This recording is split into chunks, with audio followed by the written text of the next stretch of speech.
学了，不学了，不学了。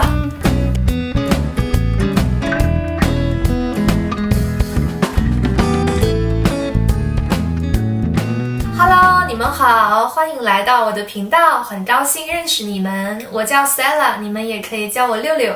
在这里，我会和你们一起用最地道的方式学习中文。今天的视频有一点不一样，因为今天不仅我会说中文，还有一位朋友也会和我们一起来聊一聊中文。每次视频之后，我都会收到很多的评论，每次看到这些评论的时候，我都非常开心，因为就像和一个来自远方的朋友聊天一样，我们可以互相交流自己的想法。我也收到了很多的建议，也非常感谢提出这些建议的朋友们，让我的频道可以帮助越来越多的人。在这些评论中，有一条评论说，为什么不尝试邀请其他人一起来聊一聊中文呢？可以是中国人，也可以是正在学习的外国人，这样我们可以更好地知道在真实生活中用中文聊天是怎么样的。所以我开始思考，我可以邀请哪一位朋友一起聊一聊中文呢？为了寻找合适的朋友，我在微信朋友圈里发送了一条消息，请问有人愿意一起拍视频聊一聊中文吗？很幸运的是，过了不太长的时间就收到了一条消息。真的吗？那我们约一个时间吧。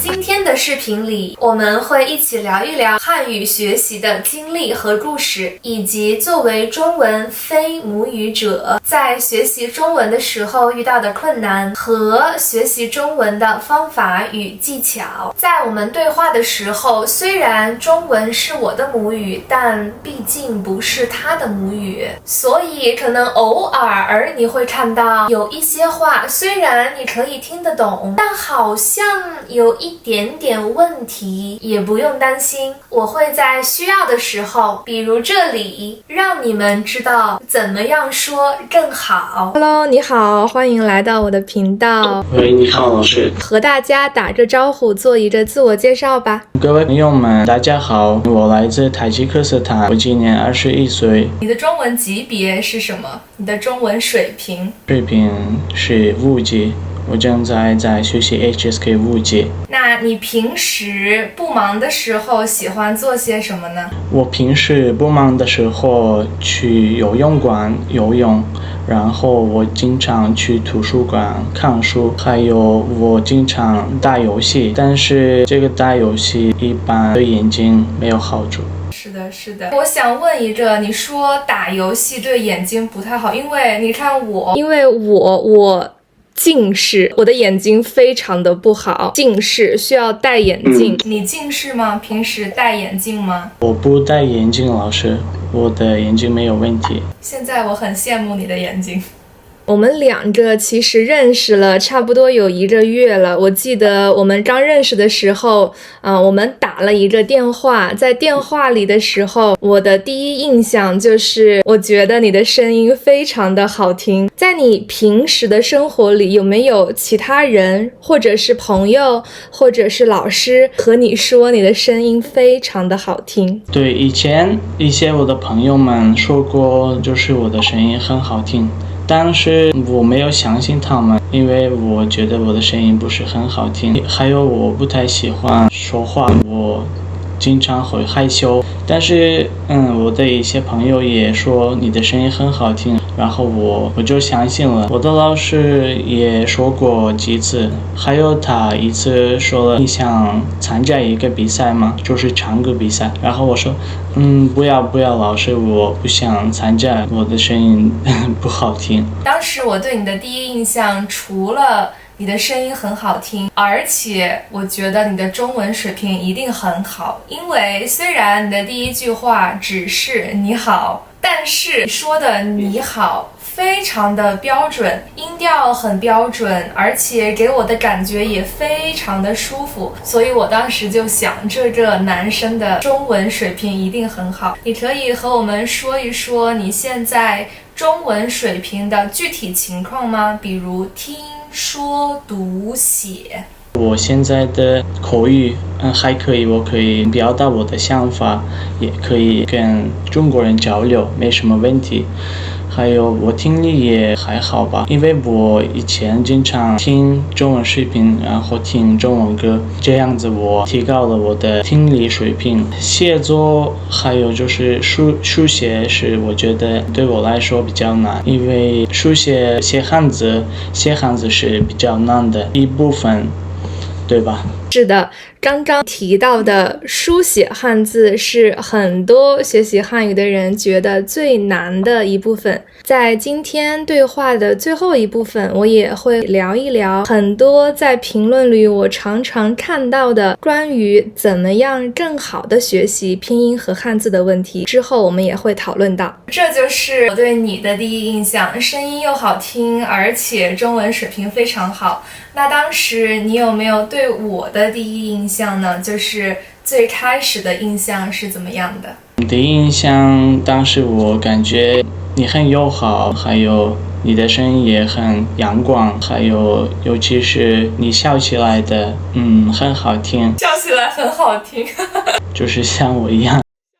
这是第一次我听到有人说我的声音很阳光，因为一般他们可能会说我的声音很温柔，但是从来没有人说过我的声音很阳光，这是我第一次听到有人说我声音比较阳光。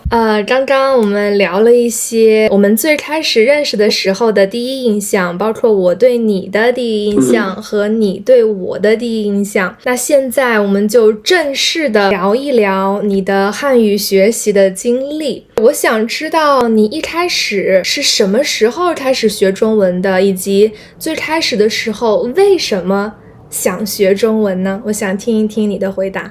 我其实3年前我开始学习中文，我其实觉得这门语言挺难的语言，在世界上它只有汉字、拼音还有声调。我为什么学习中文？因为当时我高中的时候有一个朋友，他当时学中文，他经常和朋友们交流。当时我很佩服他，这个男生他说话很好，就是他已经跟中国人会交流。然后我也想了开始这门语言，这是一个我学习中文的原因。那时候我已经马上就毕业了，然后我上大学了。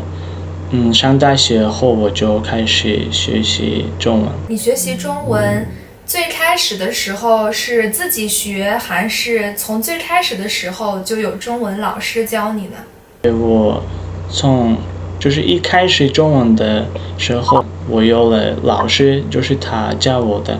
我觉得一开始学中文自学挺难的，你学不会这门语言。如果你自学的话，这是我的看法，我也不知道，是不是对。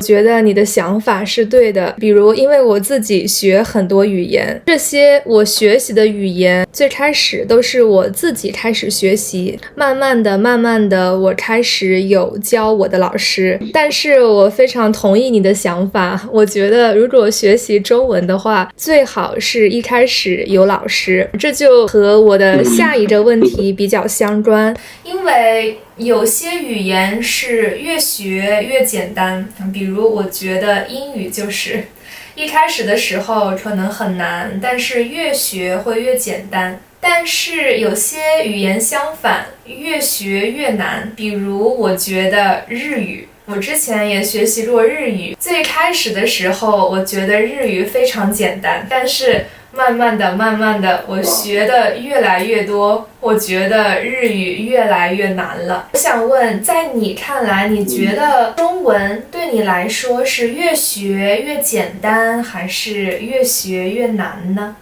我觉得中文是越学越难。有一些人一开始的时候学一些简单的，像那个数字比如说1到10这些汉字就是挺简单的，在一个很短的时间可以学会。但是你达到 HSK 4或者 HSK 5的话，你会遇到很多困难。所以我觉得中文是一个挺难学的语言在世界上。我还有时候会遇到一些困难。你刚刚说中文越学越难，现在你还是会遇到一些困难的地方。我想知道，在你最开始学习中文的时候，你觉得什么最难？汉字、拼音、声调，还是其他的东西？我一开始学中文的时候，我感觉那个汉字和声调是比较难的，但是拼音不是很难，拼音是一般般的，声调是最难的，因为中文里有4个声调，对吧？然后每个声调有不同的意思，汉字也是一样，比如说最难的汉字是多音字。一开始最难的有汉字和声调，我觉得你现在的声调其实已经很好了。当然，可能偶尔有的时候会有1个字、2个字，它的声调不是非常准确，但是总的来说，你的声调现在非常好了。那你最开始觉得声调很难的时候，你是怎么样练习标准的声调的呢？比如说我今天学了10个汉字，然后我把那些汉字写在本子上，然后在它的上面标上声调，然后复习几遍，然后我说话的时候多用那些声调就好了。我以为我说的声调不是很标准，因为我跟中国人说话的时候，他们不太听懂我的话，然后我以为可能是我的声调不太标准，所以他们听不懂我说话，就是这样我明白了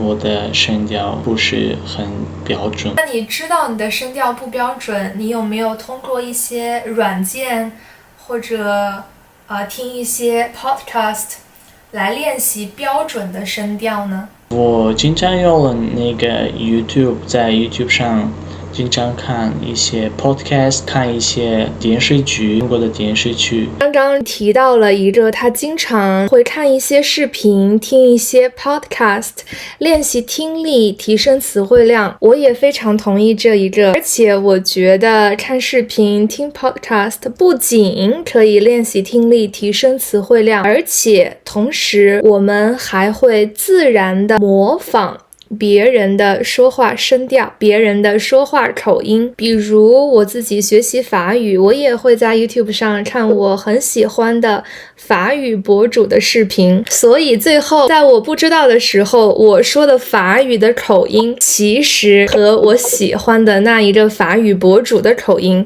是一样的。所以我觉得如果你们非常喜欢某一个中国人或者任何人的中文口音的话，我也非常推荐你们可以去看一看他的视频，你们自然的就会开始模仿他的口音，声调也会越来越标准了。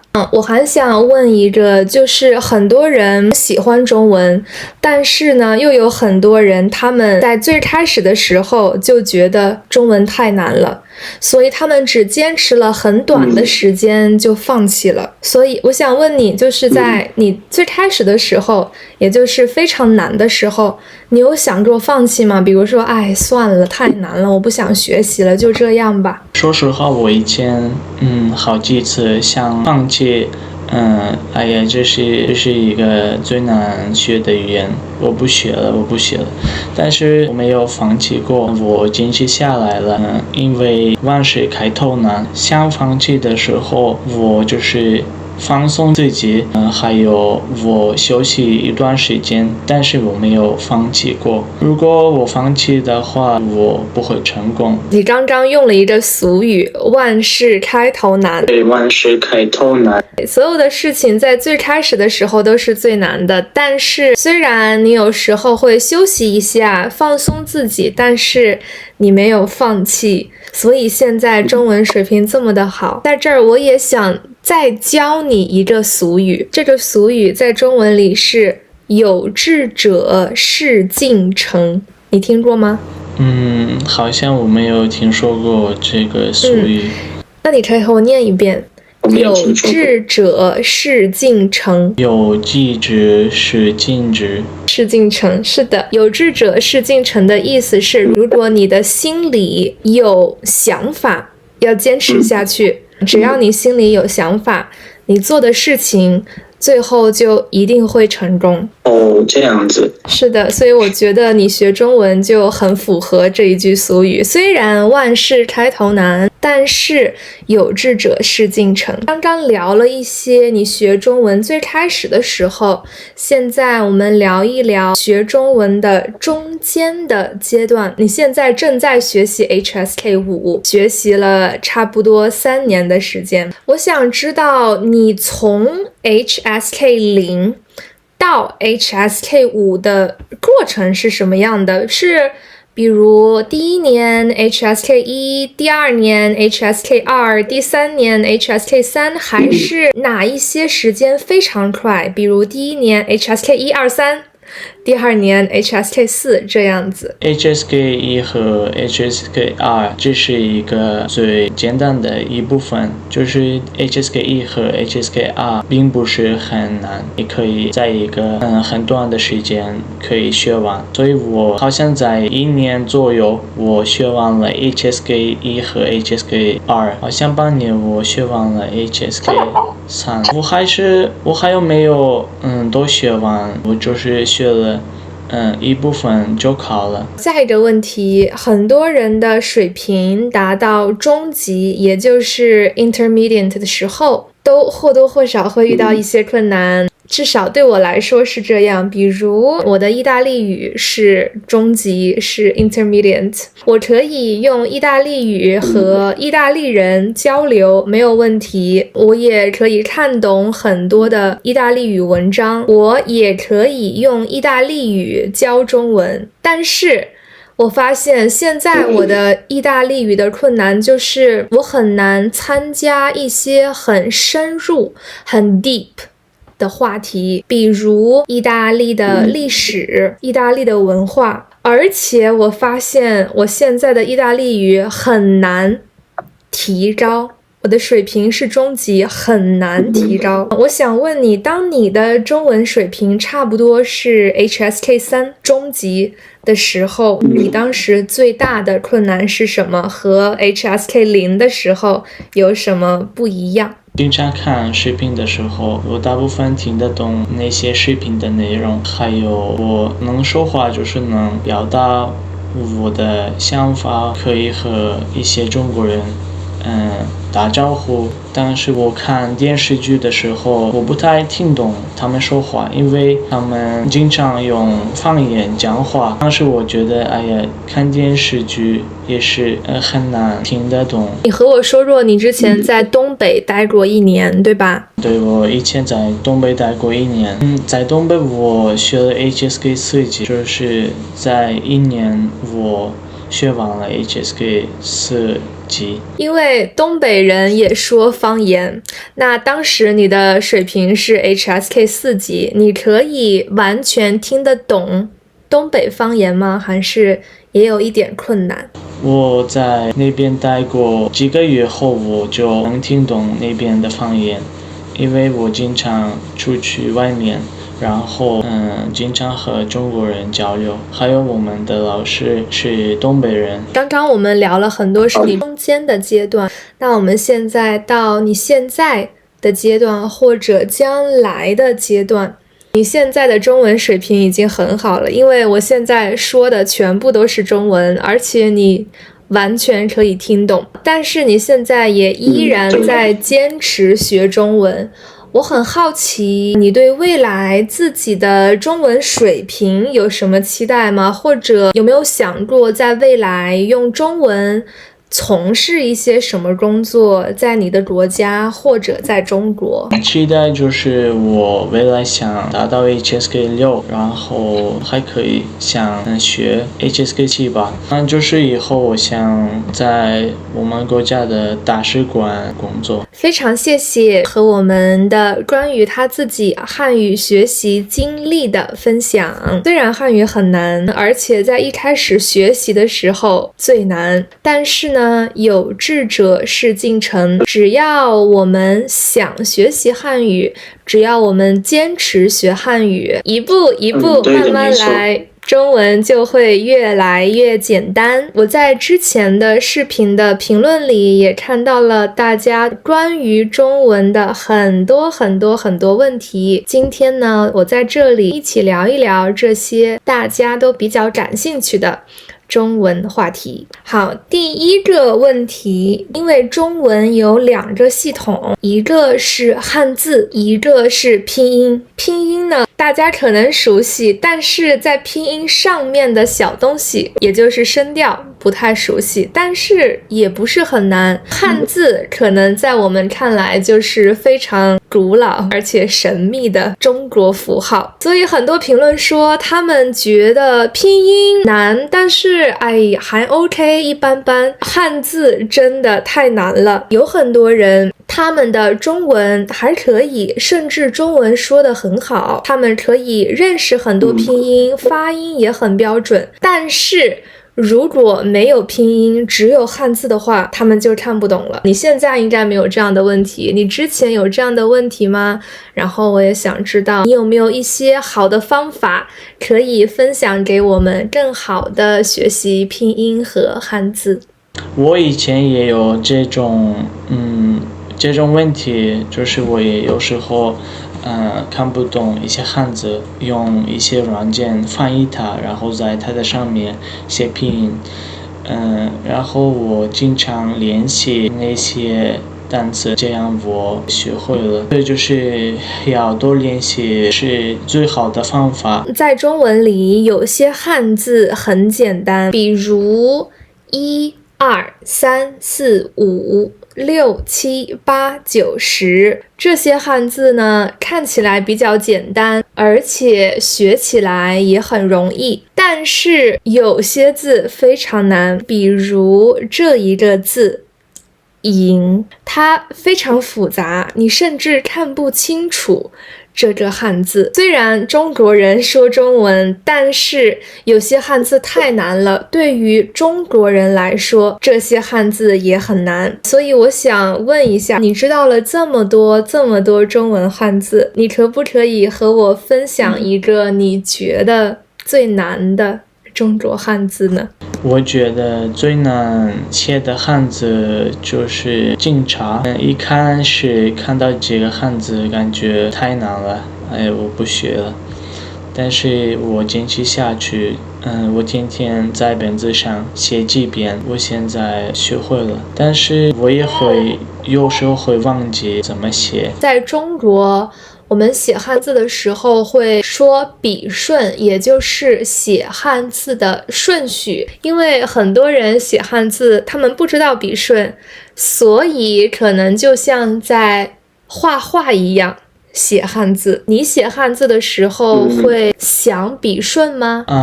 当然了，我写汉字的时候想笔顺写汉字，因为很简单，如果你用笔顺写汉字的话。我在评论里呢也看到了很多人，他们觉得汉字太难了，不仅很难记住，而且很难写。其实如果我们在写汉字的时候知道汉字的笔顺，写起来会很简单。可能你一开始觉得汉字的笔顺太难了，但是总的来说，从上到下，从左到右，从外面到里面，慢慢的越来越多的练习，你就会越来越了解汉字的笔顺，你写汉字的时候也就会越来越容易，越来越简单了。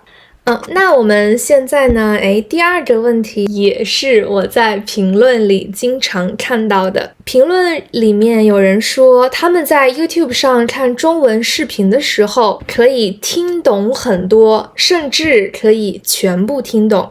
但是他们在真实的生活中和中国人说话的时候，他们觉得听懂别人说话实在是太难了。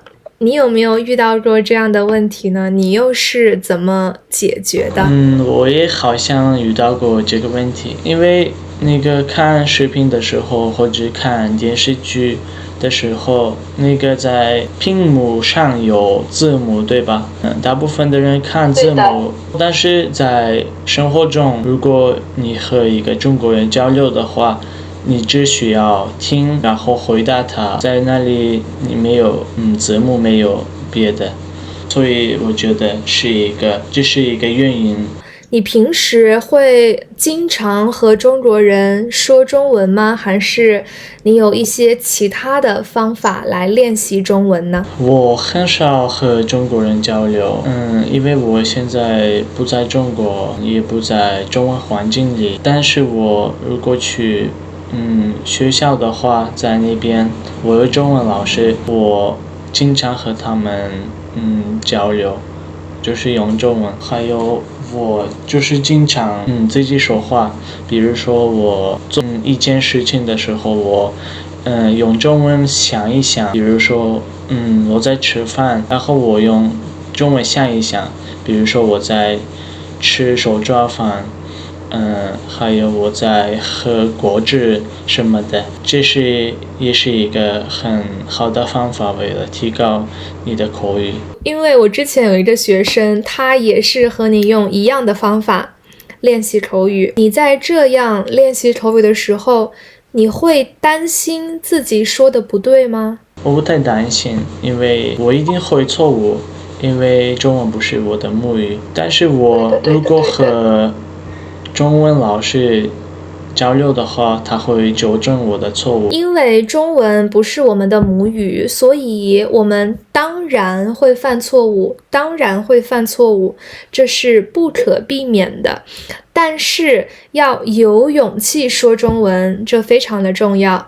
就像我在上一个视频和 AI 一起学习中文里面提到，虽然我们和 AI 聊天的时候AI 不是真实的人，而且 AI 可能不能完全正确的告诉我们不对，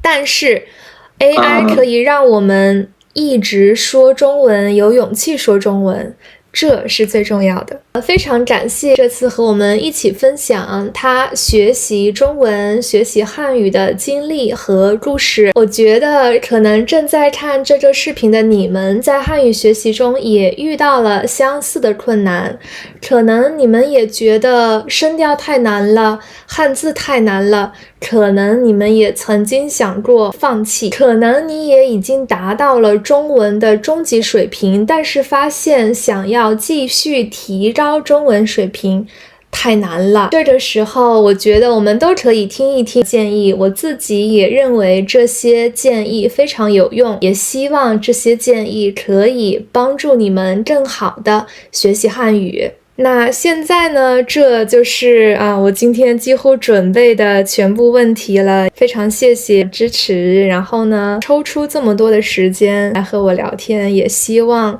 你的中文学习的路越来越好，也越来越顺畅，希望你很快拿到 HSK6。这就是今天视频的全部内容了，不知道你听懂了多少呢？但是我觉得对于所有人来说，有勇气说中文，习惯说中文，有兴趣用中文表达自己是最重要的。可能有人听说过，也可能有人觉得中文是世界上最难的语言，也是最难学习的语言，所以很多人在刚开始学习中文的时候很容易放弃，觉得太难了，不学了。